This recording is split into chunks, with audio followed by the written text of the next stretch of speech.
All right, time now to break down the political analysis of the results out of New Hampshire. We are glad to welcome back Joel Sawyer with Campaign Grid, the founder of that organization, also Republican strategist and Democratic strategist. Joining us tonight, Amanda Loveday, also senior project manager at MP Strategy. I guess we start with Trump. How big is his win tonight? It's pretty huge. And the flip side of that is, this was his first primary. He got it out of the way to actually win a contest. So he heads into South Carolina with a full head of steam, where he's in the lead here as well. Amanda, do you think he is running away ultimately with the Republican nomination? I think his biggest test will be here in South Carolina. I think for the first time in many elections, we will see the Democrats and the Republicans having one of their biggest primary tests here in South Carolina. So it's great for our state. Well, and I ask because it just seems like the other candidates don't quite know what to do with him. But let's talk about Kasich. We don't want to get Trump all the time. This was a big win for him tonight. This is huge. It was kind of like we talked about last week with Iowa, where the real story is not who came in first, but who came in second, third, fourth, fifth. Kasich, this gives him a head of steam to head into South Carolina as well. I mean, this gives his campaign some additional legs where he can come here and continue the campaign. Kasich had really bet it all in New Hampshire, and if he had not come in second place there, he would have maybe been having some conversations about dropping out, but now the campaign could continue for him. Amanda, we heard a lot about Rubio having big momentum, and then that debate put the brakes on his campaign. He did something we don't hear politicians do a lot tonight. He took responsibility for it. So what's next for him? I think Rubio was the biggest loser tonight, unfortunately, for his campaign. I think coming into South Carolina, he is going to have to regain a lot of ground. And I think that he plans to do that. He has a great campaign here in South Carolina, but he has a lot of momentum to build back up. And we haven't talked a lot about Cruz tonight. We haven't heard a lot about him on the national media tonight, but some people were saying, you know what, he wanted to kind of stay out of the fray. Is that a smart strategy coming into South Carolina? For New Hampshire it was, because for a couple of reasons. One, you don't want to overly hype expectations. A lot of people coming in today were talking about Cruz finishing fifth or sixth, and he ended up coming in third.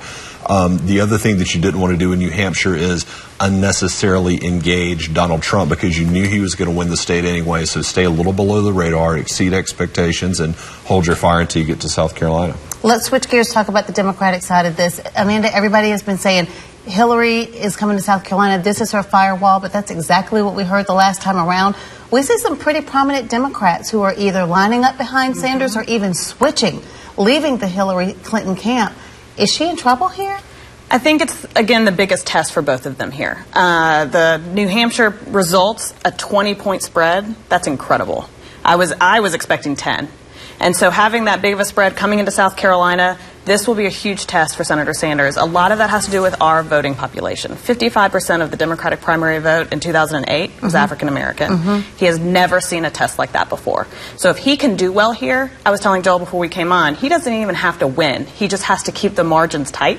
If he does that here, he moves into March 1st with momentum. Well, I'll tell you what, reaching out for the black vote, he's working hard for it. I mean, we saw him get the endorsement of Ben Jealous and some of the establishment, influential leaders here in this community.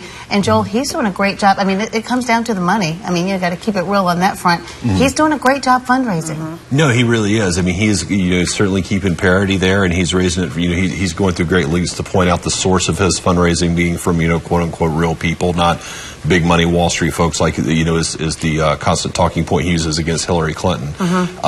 So he is running a very legitimate campaign in South Carolina, and we expect it to continue. He has more donors than any other campaign ever in the history of this race. Last word on this, how nasty is it going to get? Because South Carolina is known for some rough politics. It's going to be bad. I mean, they're going to be plumbing the depths of their opposition research files, and there are going to be some whisper campaigns, some negative mailers. Just, voters need to know to consider the source of what they're hearing and what they're reading. Amanda? Agreed. Do your research. Make sure that you know what you're going to do on Election Day when you go into the polls. Don't believe everything you read on the internet and what you get in your mailbox. But South Carolina is going to be a bloodbath for the next 2 weeks. And we'll try and make sure we do our job, too. We'll have you guys back on primary night coming up for the GOP on February 20th. Looking forward to it. Thanks. All right, we'll be right back.